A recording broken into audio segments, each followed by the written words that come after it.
No ano de 2024, 19 dos 20 clubes com mais partidas no mundo inteiro são brasileiros. Em 2025, esse número só vai piorar. Então bora falar nesse vídeo de hoje um pouquinho desse calendário desumano que a gente tem aqui no futebol brasileiro e a várzea que ele vai ser em 2025.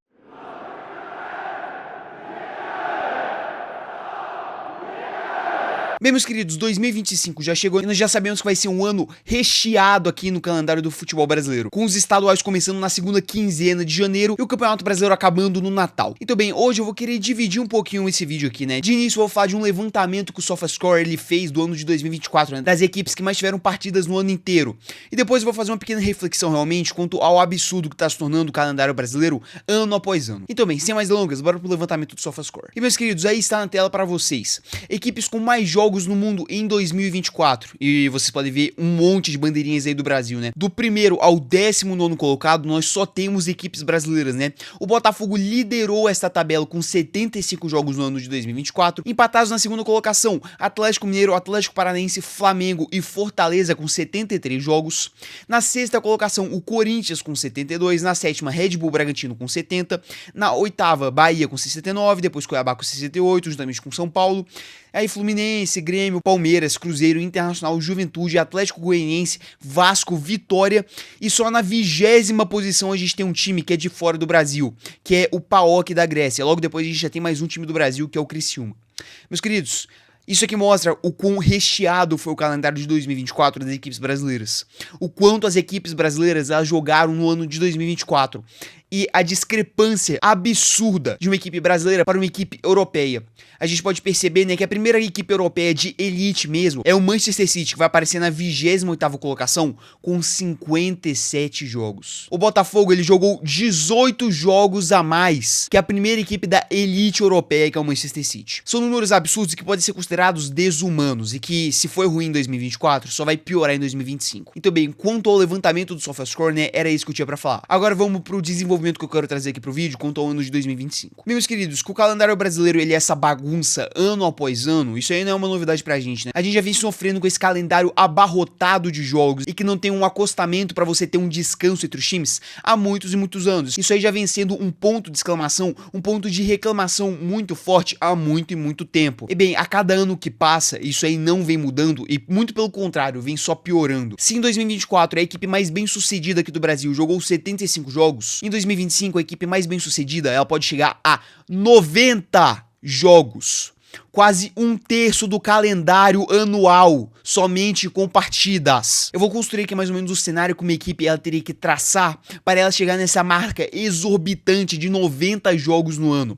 Bem, eu vou pegar aqui de exemplo, né, o Flamengo. O Flamengo ele vai disputar as maiores competições que a gente vai ter no calendário de 2025, né? Estadual que vai gerar em torno de 12 datas, o Campeonato Brasileiro que vai gerar em torno de 38, então você já coloca aí 50 jogos garantidos para o Flamengo. Indo para a Libertadores, se o Flamengo ele chegar na final, ele adicionará essa conta mais 13 jogos, então a gente já chega a 63 jogos. Vamos supor que ele vai desde a terceira fase da Copa do Brasil, que é onde o Flamengo ele vai entrar, até a final da Copa do Brasil. Você coloca mais 10 jogos nessa conta, já chegamos em 73. Além disso, nós também temos o Intercontinental, que pode adicionar mais 3 jogos nessa conta absurda. O Flamengo já chegou a 76 jogos no ano. Além disso, a gente também tem o Super Mundial. E se o Flamengo ele chegar à final do Super Mundial, o que é algo muito improvável, eu sei, mas pode acontecer, né? A chance existe, embora seja muito pequena. Você pode adicionar mais 7 jogos nessa conta. Chegamos a 83 jogos no ano. Aí você coloca aí a final do Supercopa do Brasil, que o Flamengo também vai jogar. E se eu tivesse pegado aqui, por exemplo, de objeto de observação o Botafogo, você também colocaria o jogo da Recopa Sul-Americana, mais um joguinho. 85 jogos no ano, quase 90, né? Eu acabei falando 90, mas é um pouquinho menos, é praticamente 90. 85 jogos no ano. Praticamente um terço do calendário anual preenchido somente por partidas. Gente, é uma quantidade absurda e desumana.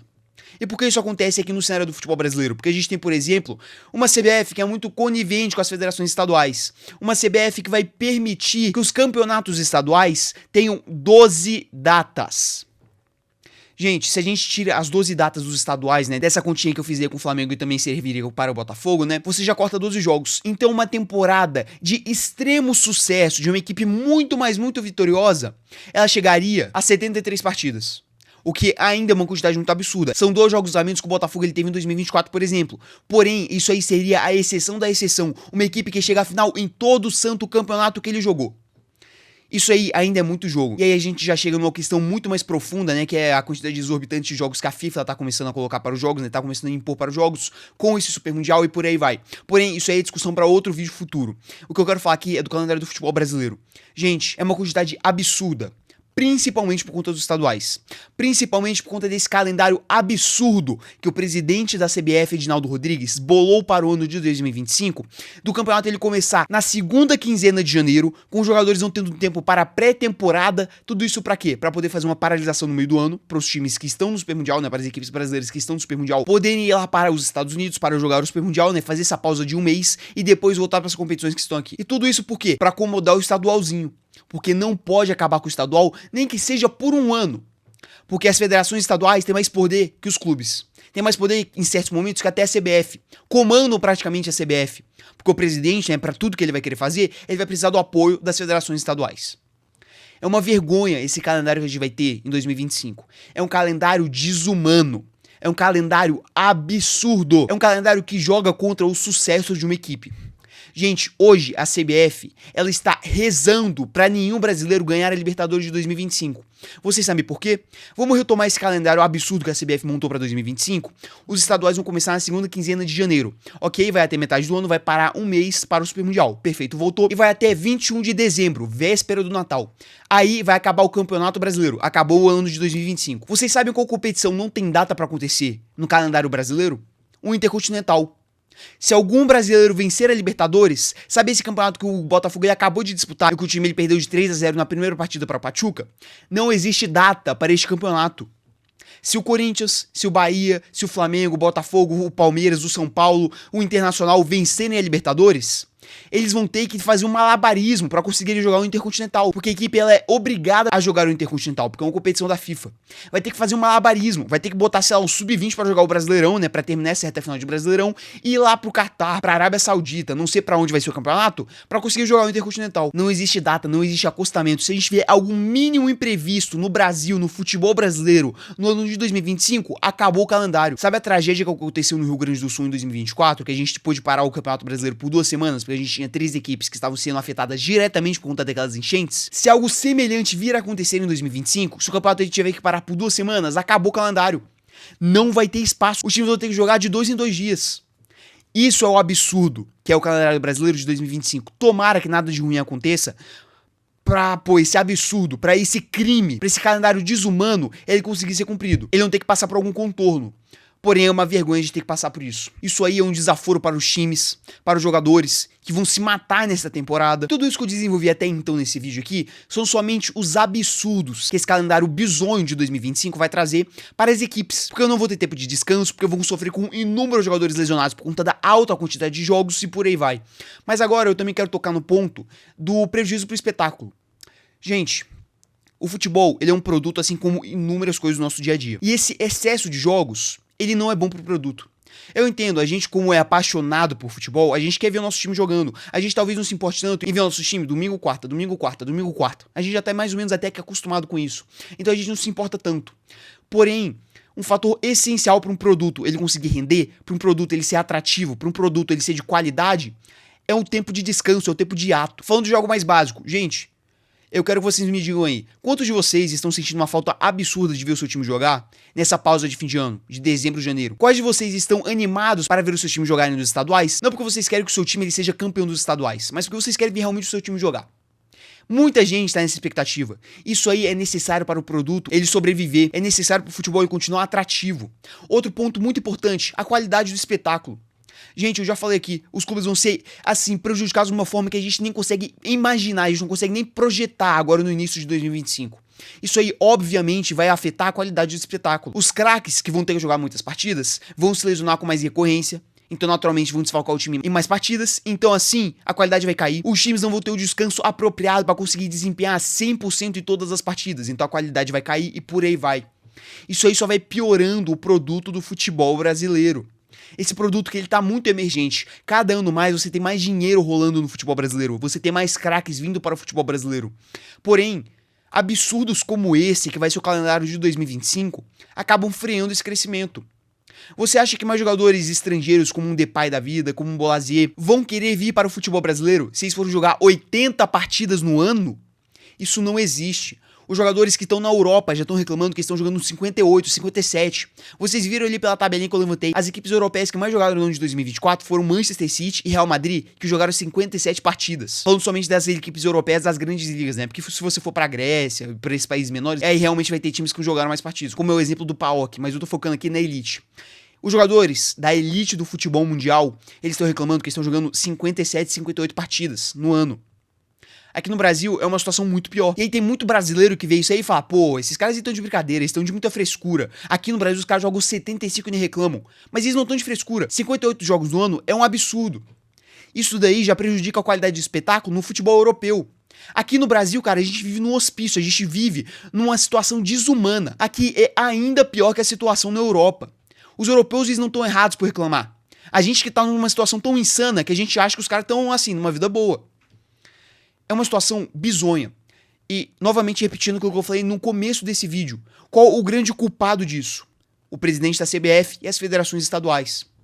Porque não existe um campeonato estadual comer 4 meses do calendário esportivo. O Brasileirão é disputado em 8 meses. A principal competição nacional aqui no Brasil é disputada em 8 meses. Porque 4 meses os times estão tendo que viajar para o interior do estado para jogar o Paulistão, para jogar o Baianão, o Cariocão e por aí vai. Isso é revoltante. Isso é desumano. Isso aqui piora a qualidade do espetáculo. Eu entendo que o estadual ele não pode simplesmente deixar de existir. Porque isso aí vai prejudicar e muito o calendário, as finanças de times menores. Porém, você não pode somente favorecer esses times menores. Não pode somente favorecer a CBF, as federações estaduais e meter 12, 16 jogos, 16 datas para os campeonatos estaduais. Quando você vai montar um campeonato desse tipo, que vai sim beneficiar os outros, a primeira classe que tem que ser priorizada, que tem que ser valorizada, é quem vai pagar pelo campeonato. No caso do Paulistão, quem vai pagar pelo campeonato é o São Paulo, é o Santos, é o Corinthians, é o Palmeiras. São as equipes que vão trazer realmente os patrocinadores, que vão trazer o alto investimento que o Paulistão ele tem. É o estadual que hoje no Brasil mais paga, 40 milhões, se não me engano, somente de direitos de imagem. Então você tem que montar um calendário de campeonato estadual que favoreça esses clubes. Corinthians, Palmeiras, Santos e São Paulo não tem que jogar 12 partidas. Eles podem entrar talvez logo na fase de mata-mata, e antes os clubes menores, né, de menor expressão, que se lutem para chegar nessa fase de mata-mata e enfrentar os gigantescos. Não existe um ano futebolístico competitivo em que você só disputa 8 meses à vera. Ninguém liga hoje para o campeonato estadual. Nenhum time que se preze conquista um campeonato estadual no ano e fala, pronto, garanti uma temporada. Conquistamos o Paulistão, conquistamos o Cariocão e por aí vai. Nenhum time que hoje quer ser vitorioso, que quer ter sucesso no futebol brasileiro, conquista o estadual e fica satisfeito. Então, um calendário que tem esse peso minúsculo em 2025, ele não pode ocupar 1/3 do ano. Isso não existe. E quem tem que ser cobrado por isso? Os presidentes das federações estaduais, senhor Edinaldo Rodrigues, principalmente por ter aprovado esse calendário bizonho, desumano, absurdo e que não tem margem para erro em 2025, e também os presidentes dos clubes. E você pode estar me perguntando agora, pô, como assim os presidentes dos clubes? Você defendeu um ponto durante o vídeo todo de que os clubes são vítimas, que os clubes vão sofrer por conta desse calendário desumano. E sim, eu defendi esse ponto, os clubes realmente vão sofrer. Mas sabe por que os clubes vão sofrer? Porque os clubes não tiveram a capacidade, a competência de sentarem todos numa mesa e definirem uma liga própria, uma liga à parte. Sabe aquele papo de a Liga do Futebol Brasileiro que vai sair em 2025? A CBF liberou para os clubes eles se administrarem da forma que eles quisessem, criar a liga para a Série A e a Série B. Todo esse papo. Os clubes eles tiveram a oportunidade de criar uma liga à parte da CBF, à parte dos campeonatos estaduais, formar um calendário futebolístico decente, formar um calendário futebolístico humano, que não vai cobrar fisicamente um absurdo dos jogadores, que não vai torcer para os clubes eles irem mal esportivamente para ter folga no calendário. Os clubes eles puderam criar essa liga. Sabe o que aconteceu? Se dividiram metade, cada um foi para um lado, cada um criou uma liga diferente, que no final foi só um acordo de direitos de transmissão realmente, né, para os clubes conseguirem ganharem mais, e parou por aí. Os gerentes dos clubes, os administradores, presidentes, diretorias, donos, também têm uma culpa gigantesca nesse calendário absurdo. E qual que é o meu ponto geral nesse vídeo? Alguma coisa tem que ser feita. Porque se a gente continuar disputando 70, 80, talvez no futuro 90 partidas no ano futebolístico, isso não vai terminar bem. O futebol brasileiro ele vai perder a qualidade. O futebol brasileiro ele vai perder esse crescimento absurdo que ele está tendo nos últimos anos. O futebol brasileiro ele vai perder o apelo. E o futebol brasileiro vai começar a decair. A gente tem que mudar. Quando você vai ver um grande espetáculo, você vai visando o ápice, você vai visando a cena principal. Um filme de ação, por exemplo, você vai esperar a parte da ação. Porém, pra parte da ação, ela ser tão boa, ela ser tão gostosa, ela garantir um entretenimento tão grande, você também tem que ter a parte de suspense antes. Você tem que ter a parte monótona antes. Você tem que ter a parte de descanso antes. E assim como o filme, por exemplo, no cinema, o futebol ele também é um produto. E pro futebol ele ter uma boa qualidade, os times, os jogadores, eles têm que ter tempo para trabalhar. Eles têm que ter tempo de descanso. Tem que jogar domingo. Não domingo, quarta, todo o ano. Esse descanso ele é essencial, não somente para os jogadores, não somente para quem produz o futebol, mas também para quem assiste. Porque você começa a ter um apelo maior, por exemplo, por esse produto. Algo tem que ser feito. Não sei, alguém chegar na CBF, virar a mesa e falar: agora eu mando nisso daqui, vai acabar os estaduais, ou vai mudar pra caramba os estaduais, vai ter uma revolução completa nesse calendário. Ou os clubes se rebelarem, ou os jogadores protestarem, eu não sei o que vai acontecer. Mas eu só tenho uma certeza, algo tem que ser feito. Porque se continuar nesse ritmo, uma hora essa bomba vai estourar. Não sei no colo de quem, mas uma coisa eu te garanto, quando essa bomba estourar, se nada for feito, vai trazer um prejuízo imensurável pro futebol brasileiro. Então, mas é isso. Se você puder deixar o seu like, a sua inscrição e ativar o sininho para receber mais vídeos aqui do canal, eu agradeceria bastante. Mas é isso. Até o vídeo de amanhã.